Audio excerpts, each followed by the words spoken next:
Good morning. Good morning. Happy Fake Monday.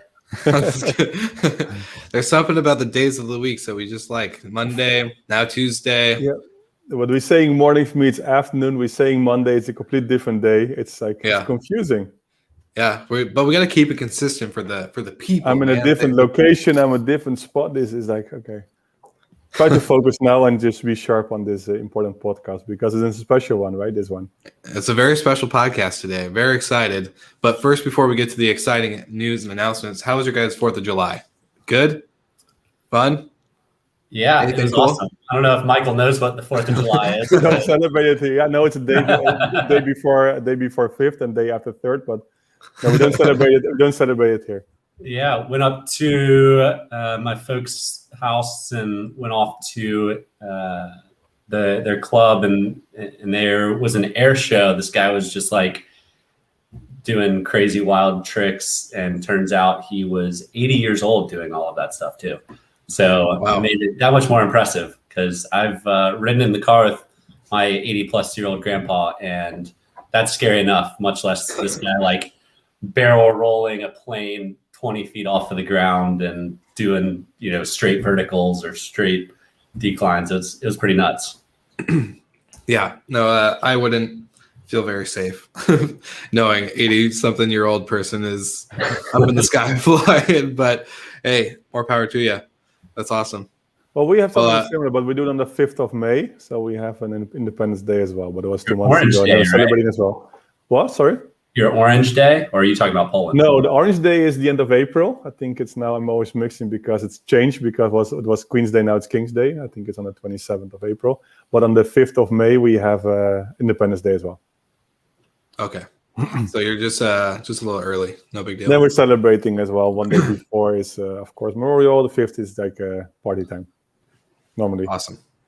Yeah, well, it's definitely party time here on 4th of July. So always a good time. It's my favorite holiday, actually, compared to anything else. Christmas is great. New Year's is great. But, man, nothing beats a good 4th of July. So favorite good weekend. But this episode I'm really excited about because we kind of joked about it a little bit in the past with like Skift and other sponsors and whatnot.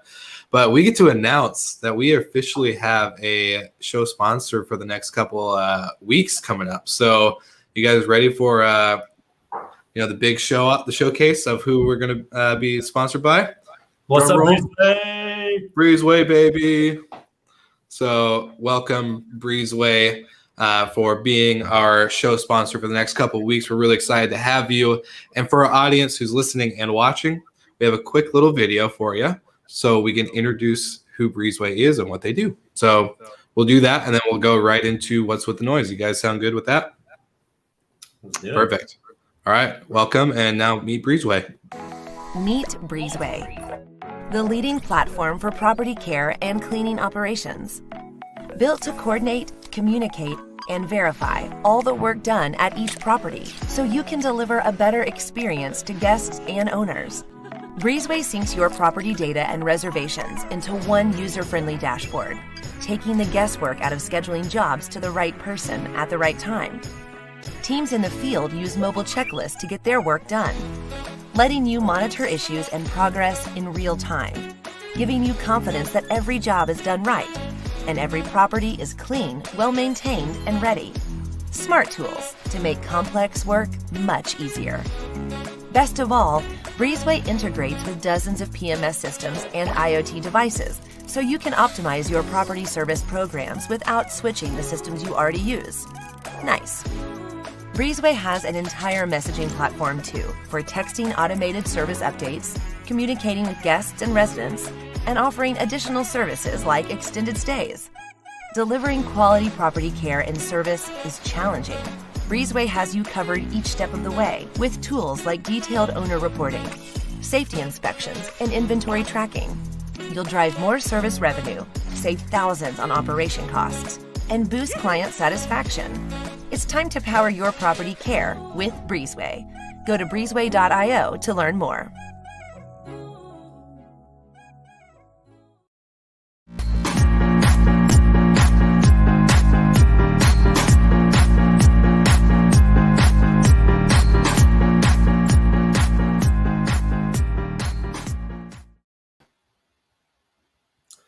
Hello, hello. This week's What's with the Noise is an exciting one because it's a good friend of mine, Pierre from Transparent, announced their funding round coming from JetBlue Ventures.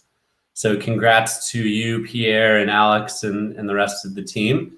We love what you're doing. You guys have been at the forefront of data in the short-term rental space for a long time now. And we're excited to see what you guys can do with this most recent funding round. Awesome.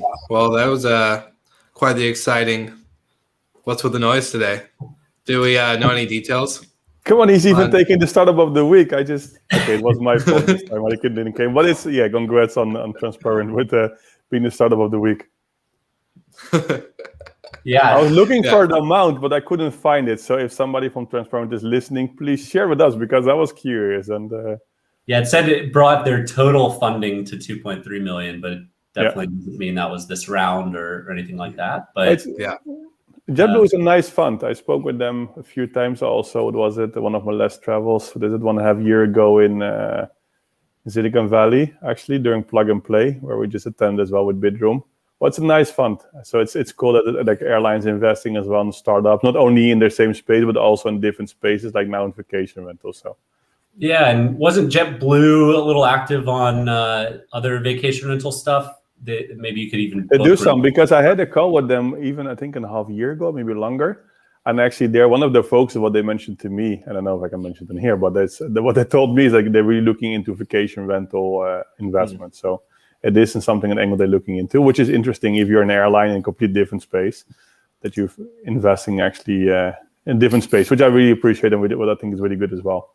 Yeah, and you have to imagine the Transparent investment's probably a pretty strategic one for them, and that now they have access to all the latest data as well, and who's doing what and who's actually performing well. And you have to think there's probably some part of the funding that is tied in with data sharing. So it's a win-win for both sides for sure, and definitely good to see airlines. I wish it was Delta, but JetBlue. That's it's good to see. Got to pave the way. I was gonna say, is Delta investing a bit? I don't see them. Did they do some investments or not really? Right? Not that I know of. I don't. They might have a fund specific to airlines, but not really. I've heard of anything. I was gonna say we should probably get Pierre on the show then, because I think data is a key thing that we should all be watching. That'd be fun. And I've actually never used or heard of Transparent actually until this episode. So no offense if Pierre is listening right now, but I think it would be really cool to dive into. It'd be a fun one that we can all geek out on. Maybe the listeners would like it. Who knows? Yeah. So here's a really, really smart guy, fluent in like 15 languages. I made that number up, probably like 4 or 5. But awesome guy, and they have great data, and I think it'd be valuable to bring him on. Sweet. Well, speaking of, I guess, data, overall information, this episode we're kind of doing a year in review again because we did it early on in the beginning of the year. But now really looking at what's happened, what's happening, and how is this going to affect the future, not in the next 6 months or 12 months, but really the next 10 years, 15, 20 years, 2030 to be example, which is one that Mr. Ross brought up in our little chat. So I think it'd be great to just start off. Well, one, just want to say, to go back to the sponsor of Breezeway, thank you, Breezeway. You guys are awesome. And all the listeners, we have a link, breezeway.io/GMH. You'll see it on the screen. So go ahead and check it out.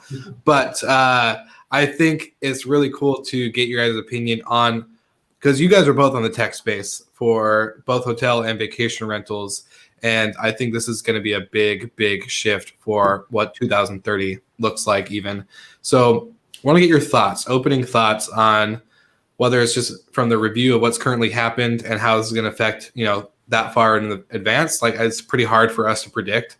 But our predictions have actually come pretty dang close. We're usually just off by timing. So 2030 could be 2033. And then all of a sudden, everything we said on the show 13 years before. I think first of all, we should already plan a reunion. So in 2030, make sure we're going to do it again. So maybe you both have a beard, and mine is finally, well, we have a sponsor now, so probably I can shave myself and go to a hairdresser. I can assure you I won't have a beard. That I can make one prediction I know will be true. Okay. And that's also the thing about predictions for 6 months to a year out. You often have a good idea of where things are going. But if we're looking at 10 years out, I love talking about this topic because I typically have a very contrarian view. So I'm going to hold my thoughts to last, and let's hear from you two on what does a vacation rental and a hotel look like in 2030.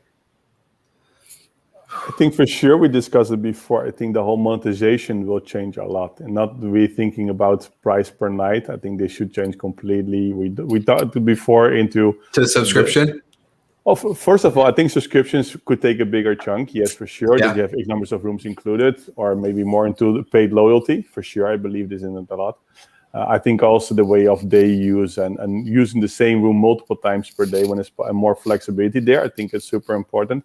And I think this is all connected to technology. And I think that's what you see. And we mentioned, I think, before Lifehouse and etc. I think hotel chains, there might be some new ones popping up. They're more moving into technology driven instead of marketing or sales driven. So I think this will be changing a bit as well. I think it makes a lot of sense, right? It's not all, I think this data is more important and take those learnings and improvements and do things more smart than just branding only. So I think this will make a shift.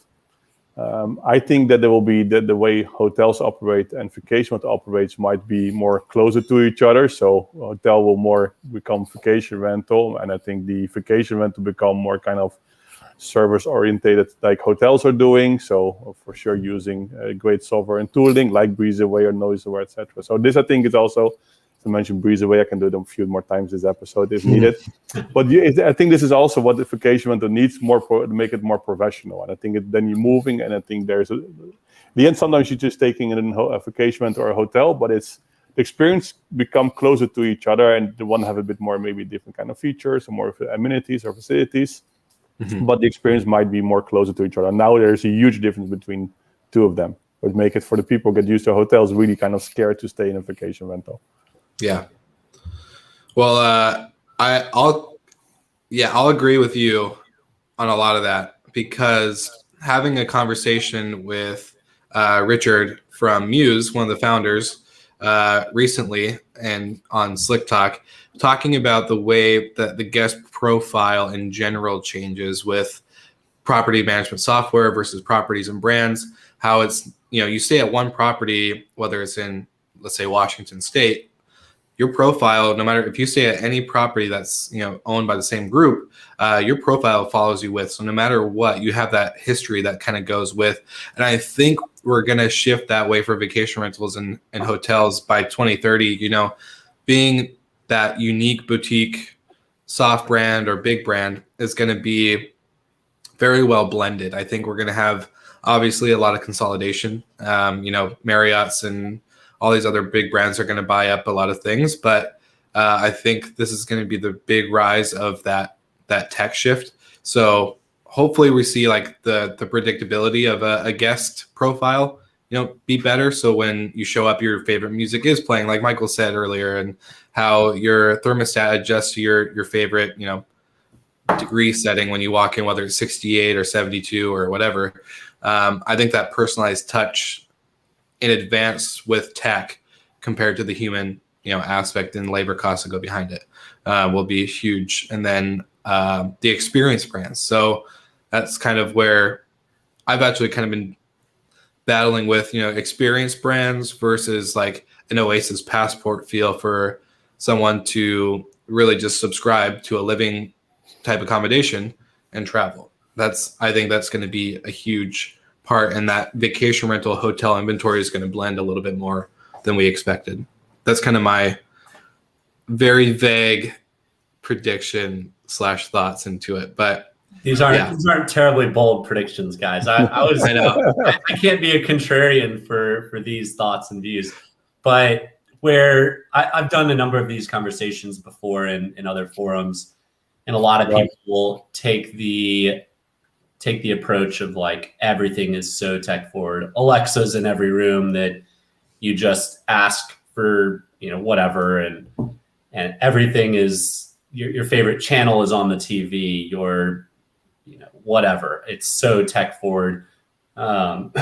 Even like housekeeping is a machine comes out from under the bed and makes the bed and changes the linens. Like, these. I have already one of them. Yeah, I would say, I actually, not gonna lie, there's someone on LinkedIn who is called EV Human, and they got a robot that's a housekeeper, and they're like trained. Maybe they can sponsor, and they're giving us those machines, and we mention them 5 times in the episode. So we can also do those kind of deals. I don't have to be always cash, but if they want to sponsor some products or stuff, feel free. So that's where most of the conversations I've heard or been a part of go, which is like just crazy, super tech at every corner of the room. Mm-hmm. But in 10 years, I mean, we're already starting to see kind of a revolt against technology in some capacities. Every hotel that I've known or seen roll out Alexa or Google into their rooms have yanked them out. Yeah. Because people don't like them. They all carry one of these around that they can very easily ask the same questions to, and it's their device, not something else. So, Michael, I totally agree with you. I think all of the technology is going to be more towards the operational side, making it more like Lifehouse, where there's more tech, fewer employees necessary. And quite frankly, Lifehouse is more like a short-term rental, how short-term rental operators run their units. Yeah. The contrarian view I often take is I don't think there's going to be so much tech for guests. I think guests use it as a reprieve, particularly leisure guests, to get away from technology instead of be introduced to even more technology. There's nothing worse than walking into a rental and you've got one of these things that has like 4 different remotes and it says, turn the white one on and then go to the big black one and press these 3 buttons and then go to the small black one and press these 3 buttons. Like, more tech is not always a good thing. Like, I don't care about surround sound when I'm on vacation. I'm often not watching much TV at all. And if I am, it's just a game in the background while we're cooking out or something. Yeah. So I really think that, shout out to Breezeway, the behind the scenes tech is going to be more important. And I think hotels are realizing how important technology is in an era where staff is short. Well, sorry, I don't mean to cut you off, but like the thing that I've been preaching from day one, even as a hotel manager, when I was on the grounds with my team, was that we had so many manual lists and tasks to do. And our housekeepers had so many times did I get calls down to the front desk or, calls down to their housekeeping managers saying, hey, is this room vacant, dirty? Is this room this? Is this room that? Like, they had nothing updated on their, it was all paper and pencil. So getting the ability to keep phoning each other, is this one clean? Because the one I should was not clean. Then so you had you go to 519, you're arriving there, and there was the cleaner. Then no, this one, it was just on list and phoning, and they have 700 properties on 700 properties here on this park, and it is the whole group of parks consists 50 parks. So it's crazy that those things are just kind of done manually. Yeah. And then even the front desk is doing, 3 different, reports throughout a shift that all are manually labored, and they're verifying OTA reservations and direct reservations and phone call reservations. And it just is pointless manual stuff that they're wasting so much time that tools like Breezeway, tools like a good PMS like Muse or whatever PMS you want to talk about. That's where, taking up that amount of time that's wasted, where the humans can really focus on human experiences. Yeah, you may have less staff, but you don't need as many staff, and they can all just float around and be real guest experience ambassadors or brand ambassadors, whatever you want to call them, where they're actually focusing on hospitality versus, manually checking a checklist every 5 minutes, because the whole world might collapse if they don't. So I think, you guys are pretty correct. But you don't have any, Michael, you don't have any, and when I say Michael, I mean Golden, sorry. You don't have any crazy predictions for 2030 at all? Like anything, like whether it's hotel or vacation rental? We've talked about this on the show many times, but I would love to have company-based subscription where it's with Delta, and anytime I hop on a flight, Delta really needs to sponsor the show. I'm going to reach out to them. I'll hop on a flight, as some level of subscription member, and it's X number of flights a month or a year or whatever, and I can show up and walk into a Marriott or a short-term rental and go straight to my room. Don't have to check in, use my phone to get in. And, a lot of times I'm heading to Ireland in a few weeks. And the last thing I want to do when I land after being on a flight for, 10, 15 hours is go stand in line at a lobby and then them say my room's not ready. Like, Yeah. It's just a bad experience. And then you drop your bags and you desperately need a shower and 6 coffees, but you don't want to drink coffee because you want to go take an hour nap. Yeah. So it just needs to be a more seamless, connected trip. And I think Michael wants to talk about this connected trip. I think it's really important, this is integration part, right? And again, you mentioned Muse or Breezeway. They're really into focusing on integrations and making it seamless to integrate. And I think that's really crucial. And again, there's so much technology out there, but the integration with each other, it's often a disaster, right? And again, if you're taking a flight and you need an Uber late and you want to check into your hotel, this is all information which can be connected, right? You go into your flight, you know when the flight is landed. Then at the same time, an Uber can be booked and make sure they're waiting for you outside. And as soon as you're entering the Uber, the hotel could be informed that Mike was on his way to the hotel, and make sure that he's already checked in, as soon he's arriving, because I know when he arrives. So those things, there's a lot of information available, data available. Often is the integration part, right? And that's also what we had before. It's like integrating, even though with a PMS or channel manager or whatever, it's a disaster. They're all using not really great APIs, and I think that's why Muse, for example, is doing really well, because they're focusing fully on this API kind of economy and integrations, and Breezeway the same. I don't know if I mentioned them already, but Breezeway is doing the same with integrations, and I think that's why Breezeway, Breezeway, Okay. yeah, .io, Breezeway. .io. But but I think that's super important, the whole integration part, and that if companies doing this well, I think they can become successful in 2030. If they don't do, they will not exist in 2030. But what are you both doing, you think, in 2000? I'm just thinking, what are you both doing in 9 years from now? Well, I was going to say from the Uber aspect, because when I was on that 2-week travel trip, that was the one thing I did. Actually, I did a tweet even. I was like, man, Uber should have the ability to put in your flight number and schedule an Uber pickup for the the flight's arrival. So if my flight lands at 11:45, it takes about 15, maybe 10 minutes to get off the plane, because everyone stands up and it's a whole cluster to get out. But once you get off the plane, I would love to have that ability that my Uber tracked my flight, and that integration, that seamless connectivity part is really well, to know key. your destination already, so you don't have to enter again the hotel, because I know where you have to go. So it makes it all seamless. And the same by even going back, for example. Then you have a flight on, your return flight is in 4 days, and this is the time. So we just pre-schedule for you an Uber, even with one click. So I agree. Maybe they should listen and just pay us for some consultancy or sponsor. Yeah, let's get them a sponsor. Yeah, Uber is really easy to land. I think I can get that tonight. We rejected their offer, right? The sponsor, we rejected them, right? Already. Yeah, 2 times. yeah, just like a few others. Yeah. Okay. Golden, what were you going to add anything to that before I rudely cut you off?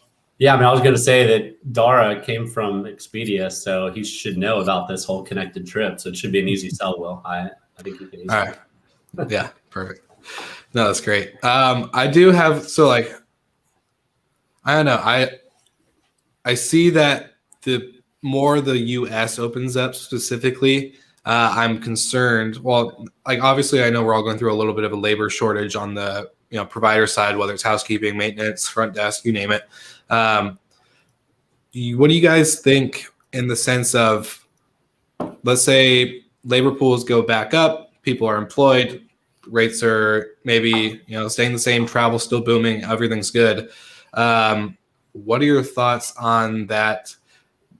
Hotels or vacation rentals or whatever type of accommodation kind of goes backwards in the sense of 2019, 2018, where they just like, all right, well, we don't need to innovate anymore. We don't need to adjust. We don't need to update tech because we're doing okay. Like we're making record numbers. So why would we do that? And that's kind of the same mindset that they've had the last 20 years, right?